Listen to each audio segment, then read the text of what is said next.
अच्छा, एक मिनट सोचिए जरा। क्या हो अगर अगर बरमूडा त्रिभुज के बारे में आप जो कुछ भी जानते हैं या सोचते हैं कि जानते हैं, वो मतलब सिरे से गलत हो। हम्म। सदियों से सुनते आए हैं हम सब कि भाई इस समुद्री इलाके में जहाज, विमान सब रहस्यमयी तरीके से गायब हो जाते हैं। हाँ, बिना कोई सुराग छोड़े। बिल्कुल। और इन्हीं कहानियों से फिर वो समुद्री दैत्यों की बातें, एलियन अपहरण, पता नहीं क्या क्या निकला। सही कहा। लेकिन आज हम सिर्फ वो पुरानी कहानियां दोहराने नहीं वाले हैं ना। नहीं, बिल्कुल नहीं। आज हम कोशिश करेंगे कि इन कहानियों से थोड़ा पर्दा हटाएं और देखें कि समुद्री रहस्य के पीछे विज्ञान क्या है, मनोविज्ञान क्या है। हाँ, तो मतलब एलियंस, समुद्री राक्षस या फिर वो दूसरे आयामों के दरवाजे, इन सब थ्योरीज को थोड़ी देर के लिए साइड में रख देते हैं। जरूर, क्योंकि बरमूडा त्रिभुज की जो असली कहानी है, अगर हम अपने स्रोतों पे ध्यान दें तो शायद वो किसी भी जंगली सिद्धांत से कहीं ज्यादा हैरान करने वाली है। और हाँ, काफी हद तक मानवीय भी। बिल्कुल। आज हम असल में बरमूडा त्रिभुज रहस्योद्घाटन नाम की सामग्री के आधार पर एक, कह सकते हैं, गहन पड़ताल कर रहे हैं। मकसद यह है कि इस इलाके में जो कुछ सबसे अजीब गायब होने की घटनाएं हुई हैं, उनको देखें, उनके आसपास जो सिद्धांत बने हैं, उनको समझें। और ये भी कि आखिर हम इंसानों को अज्ञात चीजों में इतनी दिलचस्पी क्यों होती है। हाँ, ये बहुत दिलचस्प पॉइंट है। मतलब हम क्यों उन चीजों के पीछे इतने पड़े रहते हैं जिन्हें हम ठीक से समझा नहीं पाते। सही बात है। बरमूडा त्रिभुज सिर्फ नक्शे पर बनी एक तिकोन जगह नहीं है जहां चीजें गायब हो जाती हैं। ये तो जैसे एक आईना है। हाँ, बिल्कुल, एक आईना जिसमें हमें अज्ञात का अपना डर भी दिखता है और साथ ही एक अजीब सा खिंचाव भी। तो चलिए फिर इस रहस्य के केंद्र में उतरते हैं। कोशिश करते हैं समझने की कि आखिर इसकी कशिश ने हमें पीढ़ियों से क्यों बांधे रखा है। ठीक है, तो शुरुआत करते हैं उस मंच से जहां ये सब ड्रामा शुरू हुआ। सोचिए, चमचमाते नीले पानी के ऊपर एक ड्रोन उड़ रहा है। अच्छा। और फिर एकदम से सीन कट होता है एक पुराने पीले पड़ चुके समुद्री नक्शे पर। फ्लोरिडा, बरमूदा, प्यूर्टोरिको, इनके बीच का वो काल्पनिक त्रिभुज हाईलाइट होता है। हाँ, यहीं से शुरू होती है कहानी। और ये कहानी काफी पुरानी है ना? जी हाँ, बहुत पुरानी। अगर हम 1800 के दशक की रिपोर्ट्स देखें तो छिटपुट घटनाओं का जिक्र मिलता है। जैसे कोई जहाज लापता हो गया या कोई जहाज मिला तो उसमें कोई चालक दल नहीं था। इन्हीं शुरुआती घटनाओं ने धीरे धीरे वो शक पैदा करना शुरू किया कि शायद यहाँ कुछ गड़बड़ है, कोई पैटर्न है। लेकिन वो एक घटना जिसने इसे एकदम सुर्खियों में ला दिया, वो तो फ्लाइट 19 थी। हाँ बिल्कुल, फ्लाइट 19 वो घटना थी जिसने बरमूडा त्रिभुज को दुनिया भर में कुख्यात कर दिया, आधुनिक किंवदंती की नींव रखी। दिसंबर 1945 की बात है।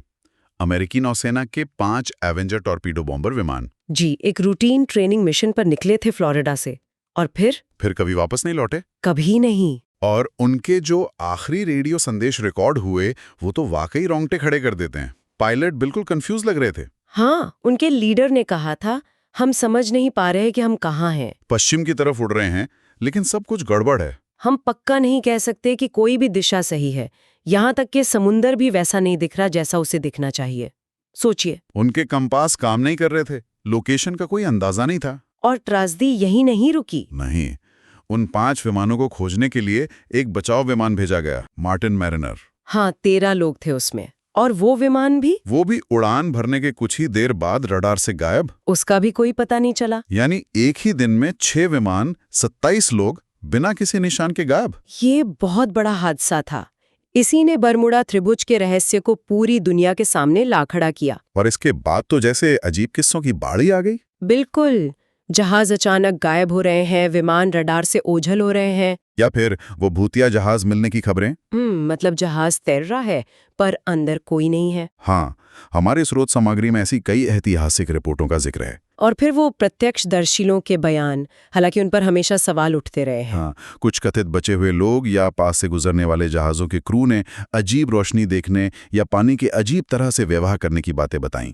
समय का बोध खो जाना, ऐसी चीजें। जी, पर अक्सर ऐसे दावों को बढ़ा चढ़ाकर पेश किया जाता है या उनकी पुष्टि मुश्किल होती है। लेकिन कुछ रिपोर्टें हैं जिन पर वैज्ञानिक थोड़ा ध्यान देते हैं, जैसे वो कंपास का अजीब बर्ताव करना। हाँ, या मैग्नेटिक रीडिंग में गड़बड़ी आना। सोचिए, आप पायलट हैं या कप्तान और आपका सबसे जरूरी नेविगेशन टूल ही धोखा दे जाए। बिल्कुल, स्रोत सामग्री में ये भी बताया गया है कि कैसे वैज्ञानिक डेटा को नक्शे पर ओवरले करके ये दिखाया जा सकता है कि शायद इस क्षेत्र में, पृथ्वी के चुंबकीय क्षेत्र में कुछ स्थानीय गड़बड़ियां हो सकती हैं। तो यहीं से फिर वो वैज्ञानिक स्पष्टीकरण की तलाश शुरू होती है कि क्या इन सब के पीछे कोई प्राकृतिक वजह हो सकती है। जी, और कुछ सिद्धांत तो काफी पुख्ता लगते हैं, कम से कम जहाजों के गायब होने के मामलों में। जैसे वो मीथेन हाइड्रेट्स वाला सिद्धांत। हाँ, मीथेन हाइड्रेट्स।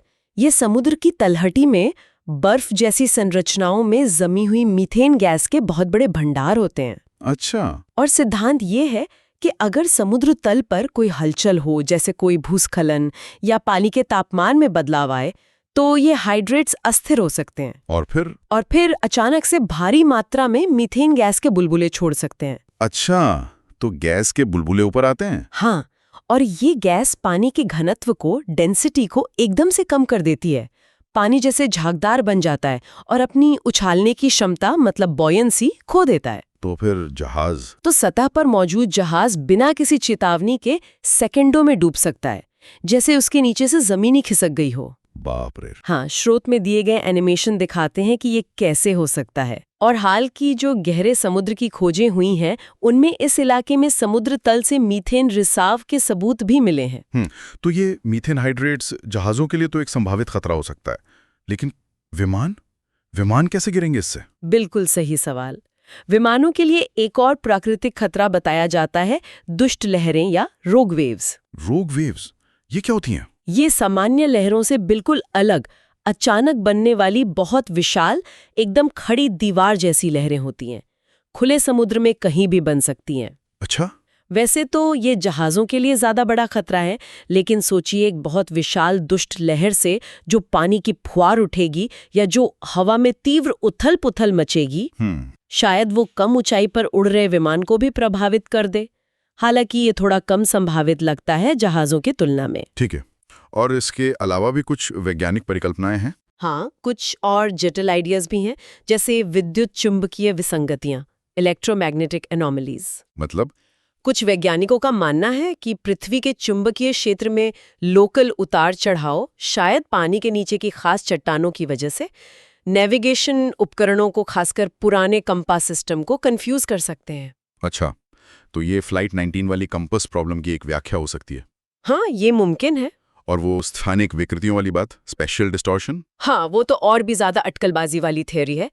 ये शायद प्राकृतिक ऊर्जा वाले क्षेत्रों से जुड़ा हो सकता है, जो कुछ पल के लिए समय या स्थान की हमारी समझ को बदल दें, जिससे नेविगेशन में गड़बड़ी हो। लेकिन इस पे तो शायद सबूत नहीं होंगे ज्यादा। बिल्कुल नहीं। ये साफ करना जरूरी है कि ये सिद्धांत ज्यादातर काल्पनिक हैं और इनके लिए ठोस वैज्ञानिक सबूत लगभग ना के बराबर हैं। मीथेन हाइड्रेट्स और दुष्ट लहरों के लिए सबूत फिर भी थोड़े मजबूत हैं। ठीक है, तो ये तो हुई वैज्ञानिक संभावनाएं। लेकिन एक और पहलू है जिससे हम अक्सर भूल जाते हैं इन सनसनीखेज कहानियों में। कौन सा? मानवीय तत्व, ह्यूमन फैक्टर। अरे हाँ, बिल्कुल। एलियन अपहरण और दूसरी दुनिया के पोर्टल्स की कहानियों के बीच हम मानवीय त्रुटि, खराब मौसम, तकनीकी खराबी, इन आम लेकिन ज्यादा संभावित कारणों को भूल जाते हैं। और अटलांटिक का ये हिस्सा तो वैसे भी अचानक आने वाले भयंकर तूफानों के लिए जाना जाता है ना? बिल्कुल। और गल्फ स्ट्रीम जैसी शक्तिशाली समुद्री धाराएं भी हैं यहाँ, जो छोटे जहाजों को आसानी से रास्ते से भटका सकती हैं। तो सोचिए, कोई अनुभवहीन पायलट या नाविक अचानक खराब मौसम में फंस गया, या नेविगेशन में कोई गलती कर दी, या किसी पुराने जहाज या विमान में कोई तकनीकी खराबी आ गई। ये ज्यादा मुमकिन नहीं लगता कि बहुत सी रहस्यमयी घटनाओं के पीछे असल में यही सब कारण रहे हों? बिल्कुल। और कई जांचों में बाद में पता भी चला कि मानवीय त्रुटि या मैकेनिकल फेलियर ही वजह थी। लेकिन वो खबरें उतनी रोमांचक नहीं होती ना, रहस्य की कहानी ज्यादा बिकती है। सही कहा। तो फिर सवाल वही है, अगर ज्यादातर घटनाओं के तार्किक स्पष्टीकरण हैं, चाहे वो मीथेन हाइड्रेट्स हो, मौसम हो या इंसानी गलती, तो फिर ये बरमूडा त्रिभुज का मिथक आज भी इतना जिंदा क्यों है? हम आज भी इससे इतने मोहित क्यों हैं? देखिए, इसका एक बहुत बड़ा कारण तो मीडिया और पॉप कल्चर है। हाँ। वो विंसेंट गैडिस का 1964 का article the deadly Bermuda triangle, उसने इस शब्द को लोकप्रिय बनाया। और फिर वो चार्ल्स बर्लिट्ज की किताब 1974 में, हाँ, द बरमूडा ट्रायंगल, वो तो बेस्ट सेलर बन गई। उसने इसे दुनिया भर में सनसनी बना दिया और उसके बाद तो फिल्में, टीवी शोज, डॉक्यूमेंट्रीज, सबने इस आग में घी डाला। हाँ, स्रोत सामग्री भी यही बताती है कि कैसे इन सब ने एक रहस्यमयी और खतरनाक जगह की छवि हमारे दिमाग में गहराई तक बैठा दी। और शायद जैसा हमने पहले कहा, हमारे अंदर कहीं गहरे में रहस्य की एक जरूरत भी है। इंसान जिज्ञासु होता है। बरमूडा त्रिभुज उस अज्ञात के रोमांच का प्रतीक बन गया, एक पहेली जिसे सुलझाने में मजा आता है। भले ही जवाब उतने रहस्यमयी ना हो। बिल्कुल। और ये एक अच्छी कहानी की ताकत भी दिखाता है। बरमूडा त्रिभुज की कहानी समय के साथ और बढ़ती गई।